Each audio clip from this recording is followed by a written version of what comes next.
I met a Gypsy. Saturday. He's working at. I would never say I've seen him go 100% yet.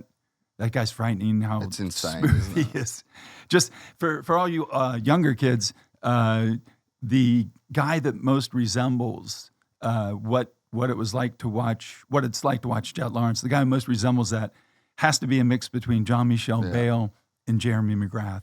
Just like he's playing a different sport. He's on a different instrument. Can you pull up just Google this while we're in the background? 1992 Motocross of Nations. Oh yeah, Manjum. Dude. Yeah, I think he had a flat front tire. Bro, Jean-Michel Bale. I've watched this clip so many times of Jean-Michel Bale. I've ridden that track. I've raced that, not the Motocross of Nations, but I've raced their biggest event there, right? It is, the track's basically the same, and it is unbelievable how good Jean-Michel Bale was and how fluid his riding style was. Yeah, and Jace, at this point, he's disinterested. Yeah, this is his last motocross race, basically. And he's just like, yeah, whatever. I was friends with him. I had met Jean-Michel in 1986. See if you can find where JMB's. Yeah, is that him there? Jeff Emig was at this one. That's Lyles. That's the American. Full screen this shit, bro. This is sick. Yeah, I mean, the track's like relatively unchanged too, and I mean, just knowing what it was like for me on a 2022 KTM 350 with all the best shit, and this dude was riding a CR 500 from 92, and just like incredible. Fast forward maybe to one of the 500 motos. There he is. Oh, there it is. Go. In the Taichi gear. I mean, he was the only one that could make the Taichi look good. I mean, but like modern technique. Like he doesn't look, I mean, there's a huge difference in the way that like the bike's reacting and like what he's got to work with. But in terms of technique, man, like Jesus, he was just so incredibly good, eh?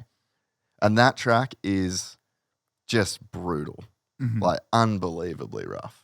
Yeah, that's FRO. This is the famous race where he did the stand-up wall corner and kept his feet on the pegs. Yeah, did like the full bar drag with like the high point kind of wall. Yeah, it's all very similar, man. There's a couple big tabletops that go up that hill. For what it's worth, this track looks like the one they raced in Spain a couple weeks ago. Beautiful track, the Jorge Prado circuit. Yeah. But so this is the epitome of what it was like to watch. Watch Jett. To watch Jett, it's like watching JMB. Yeah. And you know, I'm a stat guy. Maybe not into the way that Clinton Fowler is. Yeah. You're a brain stat guy, though. He's like a database stat guy. But I'd figured out, and you know, this is frightening. There were 10 250 Supercross winners this year, 10 different guys. Great parity across the board. 9 of those guys are older than Jett. The only one younger than Jett Lawrence was Haiden Deegan. Yeah. Not that much younger. That's crazy. And the fact that Jett has, you know, won every title we have in America, East West, 250 Pro Motocross, 450 Pro Motocross, Supercross, and now Super Motocross. He did all of that before. You know, he's had 20. He's won 49 races since he turned pro. He's got 49 bottles of champagne and is not legally allowed to drink any of them. Thank God no one's IDing down there at the podium. Maybe you get Nick McCabe to get on that. Let's get some grapefruit juice for our young stars. We do at Loretta Lynn's. We do have Fos champagne. But anyway, my point was about Jett. He's a great big superstar, and he's only 20 years old, and no one wants him to burn out or you know, lose interest. Some of the competition might, but you know, we'll see. But my point is that, you know, Supercross and Pro Motocross are dangerous things, and the more time you're out there, the more likely the numbers are that something is going to happen. And sometimes crazy, bad luck, unfortunate stuff happens. Like when Jason Anderson, you know, hit a guy, at Glen Helen when he was out practicing, Yeah. or the fiasco with the flagger on Thursday. That stuff is unfortunately, it's chance. It's you do all you can to protect for that, and so do the riders. But I think that if you said we only have 40 riders for this Supercross, and we're going to stretch it out all across the day, I don't know that Jett's going to want to be out there 6 times. No, but I don't think that. I agree with that, and I mean, I've thought about it a lot since, since talking about it, and I think that it'd be cool to go to where there's like the top 12 are just guaranteed pre-qualifiers for next weekend's main event, and then you've got, let's say, 10 spots that are up for grabs in like a qualifying or like based off free practice times and stuff, and then instead of having the 50 or the 3 practices, there's only another practice, and then the guys are qualifying for like those last spots or whatever. Yeah. So I don't think that I personally would actually like to see maybe 2 qualifying sessions. So 2 20-minute or 30-minute. I could see that. And then, because I think about from like, a lot of times I'm coming from a content and like entertainment perspective as well, right? So like, let's say I got given the keys to the castle at Feld and I could write the program. I'd go, righto, there is 30 guys that can show up to this. There is the top 12 are pre-qualified. They go straight into the main event. We'll figure out a way to get these next 8 spots. And then we're doing 2 30-minute practice sessions, right? Then the guys aren't going to ride for 30 minutes. So you start out with a pretty fresh track because there's time in between to groom and everything. You just described the Super Motocross World Championship. I was just about, this was literally going to be the end of my point. And I was going to round out by saying, and it's kind of like Super Motocross all year long. But I think that we should do these longer sessions. Like, one of the best things about Formula One and MotoGP that we don't have in our sport is like an interesting qualifying in the way that those sports do. Like, it's race day live on both series has gotten so much better to where it's like really starting to be. But we're filming a practice session. We're not necessarily like engineering that specifically for TV, if that makes sense. It's like we're adding TV onto the way it is. And I get all that, but you're describing 2 series that take place on pavement.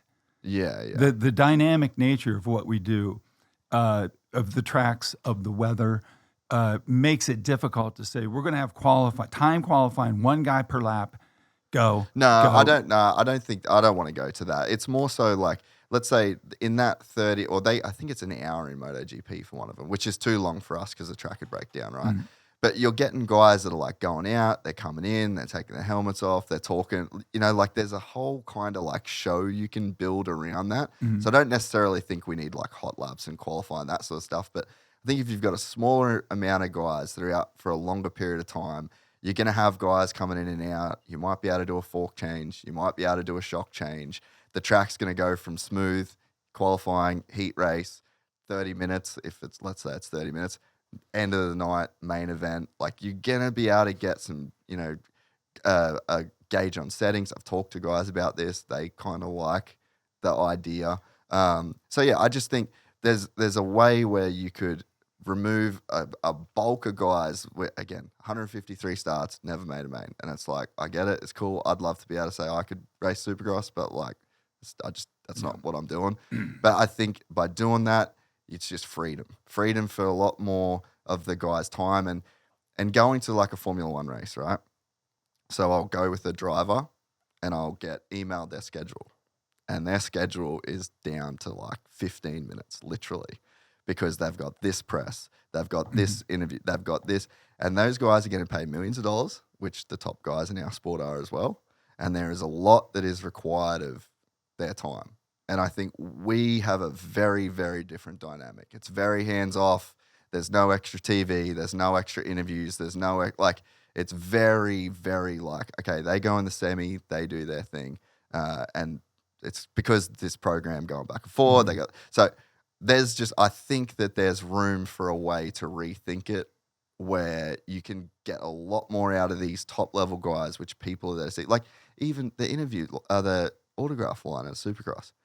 15-minute autograph time, you know, because they're going backwards and forth. So I just think, I'm not saying fuck the privateers. I got a lot. That was last week. That's yeah. I appreciate the headline. I'm glad it got people talking. That's not a global statement, but you know, that is to say, like, this argument of, oh, but what are they gonna? It's like, okay, maybe we should rejig the idea of like what it means to be somebody that can be at these races. I get all that. I appreciate it.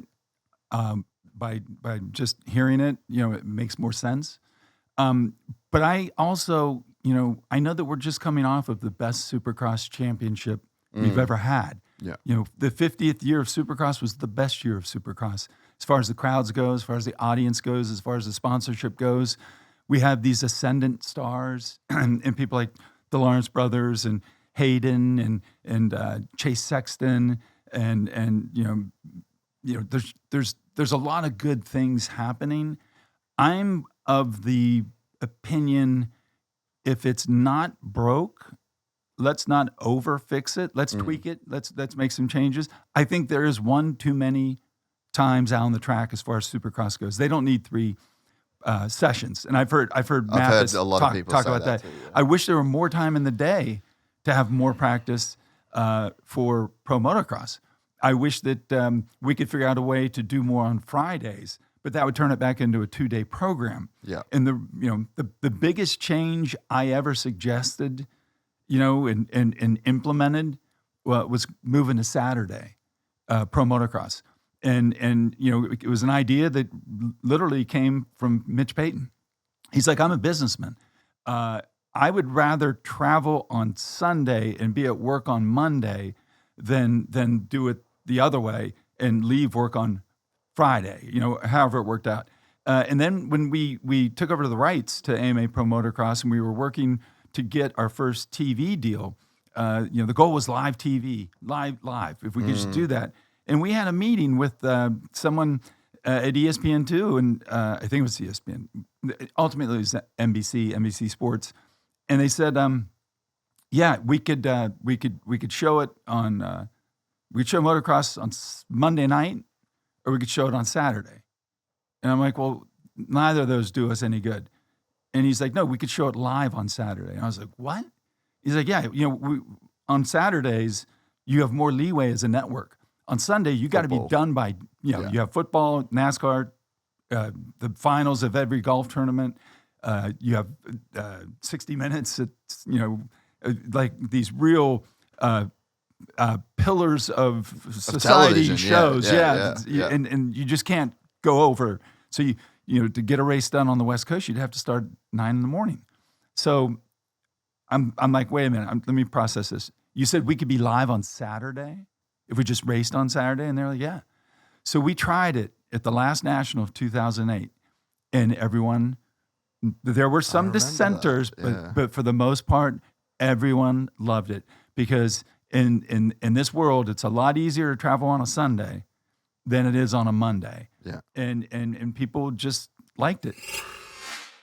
You just finished watching a clip from the full 3-hour podcast. You're on our Clips channel. The full podcast live on the Gypsy Tales podcast channel. It's linked right here. Go over to that channel, give us a like, give us a subscribe, and make sure you never miss a full episode of the Gypsy Tales podcast. If you don't want to watch it on YouTube, you want to watch it on the go, you can also head to our iTunes or Spotify to get the full 3-hour podcast in audio format.